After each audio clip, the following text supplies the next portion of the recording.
हमें अब कोई काम करने की ज़रूरत नहीं है क्योंकि हमारे घर आ गई हैं काम करने वाली मेरी बिटिया रानी। गेहूँ धो रही हैं, आटा ख़त्म हो गया है और गेहूँ धोने से लेकर के रोटी बनाने तक का सारा ज़िम्मा इनके ऊपर है, इन्हीं निपटाना है। देखिए पानी में गेहूँ डाल डाल के धोने की तैयारी हो रही है, आटा ख़त्म हो चुकी है। तो क्या आप लोग भी धोते हैं इसी तरह से गेहूँ? कमेंट करके ज़रूर बताइएगा। हाय एवरीवन, कैसे हैं आप सब? आप सभी का बहुत बहुत स्वागत है हमारे चैनल में। और मैं यहाँ पे गेहूँ धो रही हूँ जिसमें हेल्प कर रही हैं हमारी बेटी।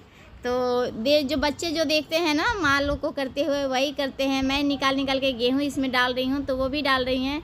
और मुझे मिट्टी दिख रहा है गेहूँ में तो मैं मिट्टी निकाल करके फेंक रही हूँ। तो मानिया भी वही कर रही हैं, हाथों से मिट्टी निकाल करके फेंक रही हैं। बच्चे जो देखते हैं वही सीखते हैं, इसीलिए तो कहा जाता है बच्चों के सामने कभी भी कोई गलत काम नहीं करना चाहिए, नहीं तो बच्चे वही देखते हैं वही सीखते हैं। फिर हम सोचते हैं बच्चे हमारे गलत क्यों कर रहे हैं, क्योंकि वो देखकर ही सीखते हैं ना।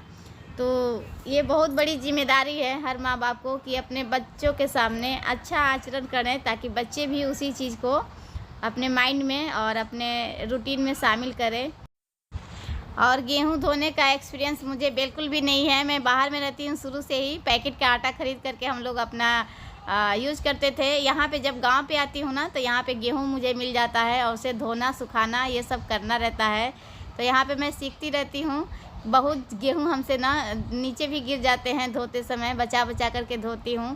क्योंकि पहले लोग न थे, पहले के जो बूढ़े बुजुर्ग थे ये सब काम करते थे, मम्मी वगैरह। मैं अपने माँ के घर रहती थी तो ये काम करती ही नहीं थी, सोचना तो दूर की बात है। मैं बस पढ़ाई करती थी और हमारे घर किराना का स्टोर है, दुकान है, तो मैं बस दुकान चलाती थी और पढ़ाई करती थी, यही दोनों काम था। लेकिन जब शादी हुआ ना तब ये सारी घर की जिम्मेदारी, घर का काम सब धीरे धीरे करना सीख गए हैं। हमारी भाभी लोग पूछते हैं कि सारा काम कर लेती हैं, यहाँ तो कोई काम नहीं करती थी, वहाँ सब कैसे कर लेती हैं। तो हो जाता है जब आदमी ना जिम्मेदार होता है, जब सारी जिम्मेदारी अपने ऊपर आती है तो हर एक काम आदमी सीख जाता है। ऐसा कुछ नहीं है कि सब कोई भी पेट से सीख के आता हो कोई काम। तो वही सोचती हूँ कि सब लोग बोलते थे कैसे करेगी, घर पे तो यहाँ पे एक भी काम नहीं करती है, ससुराल जाएगी तो कैसे करेगी। तो हो जाता है, ऐसा नहीं है कि कोई चीज़ ना हो तो आदमी उसके बिना किसी कोई काम आकाज हो जाए या ना हो, हर चीज़ के बिना काम चल जाता है। मैं अपने घर पे एक भी काम नहीं करती थी और यहाँ पे सारा का सारा काम मुझे ही करना पड़ता है। तो यही है लाइफ, ज़िंदगी। जब जिम्मेदारी अपने सर पे आती है तो हर चीज़ करना आदमी सीख जाता है ना। तो हमारी मान्या हैं गेहूँ धुला रही हैं और हमारी आराध्या हैं जो वीडियो बना रही हैं आप लोगों के लिए, मेरे लिए। तो यहाँ पे गेहूँ धो रहे हैं क्योंकि पहली बार जब हम गेहूँ धोए थे ना बहुत सारा गेहूँ हमसे नीचे गिर गया था। बहुत मुश्किल काम लग रहा था मुझे, कैसे कोई गेहूँ धोता है और इसे पसारता कैसे, क्योंकि पसारने में भी ना बहुत पतला पसारना रहता है, नहीं तो ये सूखता नहीं है सही से, मोटा नहीं फैलाना रहता है। तो कहीं मोटा कहीं पतला होता है स्टार्टिंग में, तो ऐसा ही होता है। तो अभी मैं धीरे धीरे ये काम मैं ना लगभग 4-5 बार कर चुकी हूँ। तो यहाँ पे मुझे थोड़ा सा एक्सपीरियंस हो गया है फैलाना कैसे है। और शुरू में जब की थी ना तो बड़ा मुश्किल लग रहा था, सोच रही थी मम्मी कैसे करती थी, मम्मी से सीख लिए रहते तो सही रहता। तो चलिए हमारा गेहूँ धुल गया है। धूप तो बहुत अच्छी हुई थी जब गेहूँ धोए थे तब, लेकिन 2 घंटे बाद इतना ज़ोर से बारिश आया। सुबह 10 बजे ही हम गेहूँ धो करके डाल दिए हैं, बहुत अच्छी धूप आ गई थी। और यहाँ पे उसके बाद नीचे उतर आई हूँ और बना रही हूँ अपने किचन में हलवा सूजी का घी में, बच्चों के लिए बना रही हूँ। तो आराध्या मान्या देखते हैं खाएगी कि नहीं खाएंगी। बच्चे हैं, हम हैं, इनके पापा तो अभी नहीं हैं, अपने काम पे गए हैं। हमारी मान्या जो है ना सिर्फ दूध पे रहना चाहती है, एक बार दूध पी लेती है ना तो कई घंटों तक भूख नहीं लगता है, खाना नहीं खाती है। डॉक्टर बिल्कुल मना कर दिया है उसको खाना दूध नहीं देना, दूध देना है बस रात में देना है और सुबह दे सकते हैं, दिन भर दूध पे नहीं रख सकते हैं क्योंकि 2 साल हो गया है। मान्या 2 साल की हो गई हैं और इन्हें ना अनाज अभी खाना चाहिए ज़रूर, मतलब रोटी चावल ये सब चीज़ों का आदत होना चाहिए। केवल दूध लिक्विड चीज़ से कितना शरीर मतलब रोकेगा, उस पर ना ये इतनी ज़्यादा दुबली पतली दिख रही हैं कि क्या बताएं। कहीं भी जाओ तो कोई भी बोल देता है कि क्या है, बच्चे क्यों ऐसे हैं, बच्चे क्यों ऐसे हैं। बहुत अच्छा नहीं लगता है, लेकिन क्या करें, बच्चे ऐसे ही हैं, कुछ खाएंगे पिएंगे नहीं तो कैसे रहेंगे। तो बना रही हूँ हलवा और थोड़ी सी बहुत ही कम क्वांटिटी में खाई थी। मैं सोचती थी आधा कटोरी खा लें, तो क्योंकि उनका एज 2 साल है तो अपने एज के हिसाब से बच्चे नहीं खाते हैं ना, तभी दुबले पतले रहते हैं। तो यहाँ पे बस नाम करने के लिए 2-3 बाइट खा लिए। हलवा हमारा बन करके तैयार है। आ जाइए आप लोग भी। हलवा 3-4 प्लेट बनाए हैं, लेकिन अभी 2 ही प्लेट लगाए हैं। आप लोग आइए तो आप लोग के लिए भी लगा दूँगी खाने के लिए। और यहाँ पे ये लोग टीवी देख रहे हैं, तो मैं ले करके आ गई हूँ। और देखते हैं रिएक्शन मान्या क्या करती हैं हलवा को देख करके, टच करती हैं कि नहीं, खाने के लिए सोचती हैं कि नहीं। इनके सामने ला करके रख दिए हैं और टीवी दिखा दिखा कर थोड़ा थोड़ा बहला फुसला करके खिला रही हूँ। बस बहुत ही कम खाई थी, 3-4 बार ही खाई थी, थोड़े थोड़े क्वांटिटी में। तो उतना ही से थोड़ा सा मुझे तसल्ली हो कि चलो थोड़ा सा ही तो खाएं। ऐसे ही खिलाऊंगी कोई भी चीज़ इनको। और दूध नहीं दे रही हूँ ना, तो ये इंतज़ार कर रही हैं कि जब मैं कुछ नहीं खाऊंगी तो मम्मी दूध लेकर आएगी। बच्चों का ये है। मैं तो इसलिए ना मैं दूध नहीं दे रही हूँ और कुछ खा भी नहीं रही हैं। मैं डॉक्टर के दिखाई थी तो डॉक्टर बोले थे कि दूध बिल्कुल नहीं देना है, क्योंकि दूध से भूख ख़त्म होता है। दूध जो है ना पेट को हैवी कर देता है, भूख नहीं लगने देता है। तो सही बात है, जब भी मैं दूध दे देती हूँ ना तो कुछ के बाद कुछ भी देती हूँ तो खाने का नाम नहीं लेती है। तो मैं दूध नहीं देती हूँ, ताकि भूख लगेगा तो खाना खाएगी। पर भूख लगता है ना तो भी खाना नहीं खाती है, रोती है पर खाना नहीं खाएगी। जब दूध मिलेगा तो पी लेगी, ऐसा है। तो ये सब करने के बाद बच्चों को खिलाने पिलाने के बाद लग गई थी मैं अपने घर के दूसरे कामों में। यहाँ पे मैं पर्दा अपना लगा रही हूँ मेन गेट में अपने बेडरूम में। तो ये राड जो है ना, स्क्रू जो है लूज करके राड निकाल लिए, और राड बहुत गंदे हो गए थे तो मैं इसे भी गीला कपड़ा करके पोंछ ले रही हूँ। और फिर हम इसमें लगाएंगे अपने पर्दे।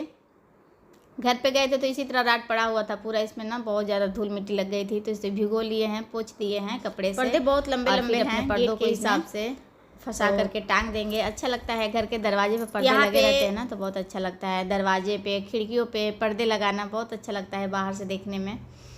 हम साउथ में रहते थे, वहाँ पे कोई भी अपने दरवाजे पे पर्दा नहीं लगाता था। वो जानते ही नहीं है पर्दा क्या होता है, क्यों लगाया जाता है। ये देखिए मैं अपने हाथों से बनाई हूँ मछली का डिजाइन, मछली का चित्र बनाई हूँ सुई धागा से। मैं जब 8 में पढ़ रही थी, कक्षा 8 में, तब मैं ये बनाई थी। और इसे देखती हूँ तो मुझे बहुत अच्छा लगता है। उस समय बचपना था, बच्चों में मतलब बहुत सारी लड़कियाँ बनाती थी उस समय, देखा देखी में सहेलियों के साथ बनाए थे ये। और मछली की डिज़ाइन हमारा कैसा है बताइएगा कमेंट करके। और ये पर्दा है ना, देखती हूँ तो मुझे अपने घर का, अपना बचपन का, स्कूल टाइम का याद आता है। बहुत अच्छा लगता था वो समय। और ये भी समय अच्छा है, हर समय का अपना अलग अलग महत्व होता है। तो मैं ऊपर से नीचे तक आपको पर्दे दिखा रही हूँ कैसा बना है मेरा पर्दा। सीखी हूँ, ट्राई की हूँ, और पुराना हो गया है ना, 12-13 क्या 15-20 साल हो गया पर्दे बनाए हमारे। वो कक्षा 8 में पढ़ रही थी तब का बनाई हूँ। मैं 30 साल की हूँ और भी वो 10-15 साल की थी तब बनाई थी। अभी 15 साल हो गया है।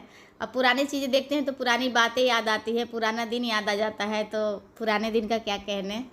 यहाँ पे ना बहुत ज़ोर से बारिश आने वाली है। दोपहर का 12 बज रहा है। मैं ये सब काम निपटा ही रही थी, तब तक मम्मी बोली मम्मी बारिश आ रही है। आराध्या बोली मम्मी बारिश आ रही है, तो मैं छत पे चली गई और गेहूँ उठाने लगी। और देखिए बारिश आना शुरू भी हो गया है। उसके बाद मैं कपड़े वगैरह धोने में लग गई। फ्रिज भी, वॉशिंग मशीन भी हमारा कपड़ा धो रहा है। फ्रिज बोल देती हूँ कई बार, वॉशिंग मशीन को गड़बड़ हो जाता है बोलने में। तो वॉशिंग मशीन भी अपना काम कर रहा है और मैं भी कर रही हूँ। हाथों से मैं नए जो कपड़े होते हैं ना, मैं हाथों से धो लेती हूँ, क्योंकि नए मशीन वॉशिंग मशीन में डालती हूँ ना नए कपड़े, तो वॉशिंग मशीन ना थोड़ा उसे बहुत ज़्यादा धो देता है, पुराना दिखने लगता है। तो कोशिश करें ना नया कपड़ा जो है वॉशिंग मशीन में ना ही धोए तो अच्छा रहेगा। और कपड़े के साथ साथ पैसा भी धुल दिए हैं। कौन कौन करता है इस तरह से काम बताइएगा। तो चलिए पैसे हमारे सूख जाएंगे और तैयार हो जाएंगे। मेहनत का कमाई है, धुलेगा नहीं कभी।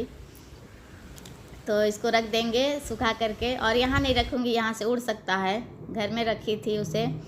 और कपड़े धो लिए, नहा लिए, सारे काम कर लिए। आ गई हूँ किचन में और मैं बनाऊँगी दाल चावल पकौड़ी। तो दाल चावल हमारे बन गए हैं, पकौड़ियाँ की तैयारी कर रही हूँ। यहाँ पे पत्ता वाला पकौड़ी, जो अरवी का पत्ता होता है ना, वो हमें मिल गया है, गांव से आया था। इनके पापा गए थे तो लेकर के आए हैं, तो उसी का बनाऊँगी पकौड़ी।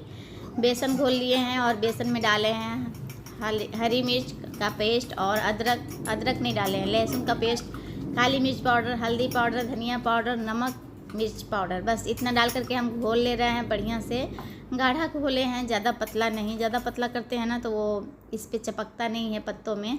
तो पत्ते हमारे बहुत छोटे छोटे हैं, इसे हम ना एक रोल बनाते हैं जो पात्रा बोलते हैं ना, तो ये इन पत्तों से नहीं बन पाएगा, बहुत छोटे छोटे पत्ते हैं। तो इसे हम आधा आधा तोड़ करके इसमें लपेट करके हम डायरेक्ट तेल में फ्राई कर लेते हैं। जब मैं ये पकौड़ियाँ बना रही थी तो बारिश बहुत तेज़ आ रही थी, और बारिश का और पकौड़ी का बहुत अच्छा कॉम्बिनेशन होता है। बारिश में पकौड़ियाँ खाना बहुत अच्छा लगता है, बहुत लोगों को अच्छा लगता है।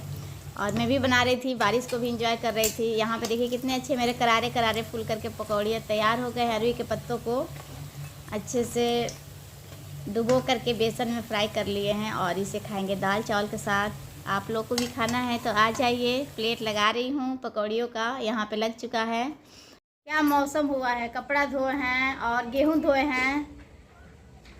जैसे धोए हैं उसके 1 घंटे बाद बादल छाया, और बादल छा के बारिश आया। एकदम अंधेरा हो गया है, चेहरे पे लाइट आ रहा है, लेकिन एकदम इधर ना पूरा बादल हो गया है। और बारिश बहुत ज़ोर से आ रही है, और जब से शुरू हुआ है ना तब से धीरे धीरे आ ही रहा है, रुक नहीं रहा है बारिश। और गेहूँ धोए हैं सुबह 9 बजे, और 12 बजे के टाइम में बारिश आ गया। 2-3 घंटा हमारा गेहूँ सूखा था, और बस ऐसे ही उठा करके रख दिए हैं। कपड़ा धोए हैं, वॉशिंग मशीन में भी धोया हुआ है, और ऐसे भी धो करके रखे हैं। अभी आज तो सूखने वाला नहीं है। इसके पापा का नया कपड़ा धो करके रखे हैं, अगर उसको सूखेगा नहीं ना तो उसके पर दाग धब्बे बन जाते हैं कपड़े पे।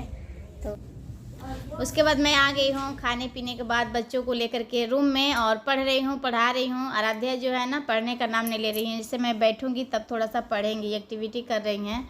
और मुझे छोटे बच्चे को कहानी की किताब पढ़ना बहुत अच्छा लगता है। हिंदी का किताब मैं पढ़ रही हूँ, इसमें इतना अच्छे ज्ञानवर्धक कहानियाँ लिखे रहते हैं ना, मुझे पढ़ने में बहुत इंटरेस्ट आता है। तो मैं मांग करके आराध्या से पढ़ती रहती हूँ। और इनको देखिए पढ़ने में बिल्कुल भी रुचि नहीं है, क्या कर सकते हैं। तो मैं तो अपने पढ़ने में व्यस्त हूँ। मैं वीडियो में देख रही हूँ कि ये क्या कर रही हैं, लेकिन बाद में पढ़ी थी, एक पन्ना लिख करके दिखाई थी इंग्लिश का। तो चलिए अपने वीडियो को यहीं पे एंड कर रहे हैं, और मिलते हैं आप सभी से एक नए वीडियो में। आज का मेरा वीडियो थोड़ा सा भी आपको पसंद आया हो, लाइक करिए वीडियो को, और चैनल को सब्सक्राइब करके साथ में बेल आइकन भी प्रेस कर लीजिएगा, ताकि जब भी मैं वीडियो अपलोड करूँ उसको नोटिफिकेशन आपको मिल जाए।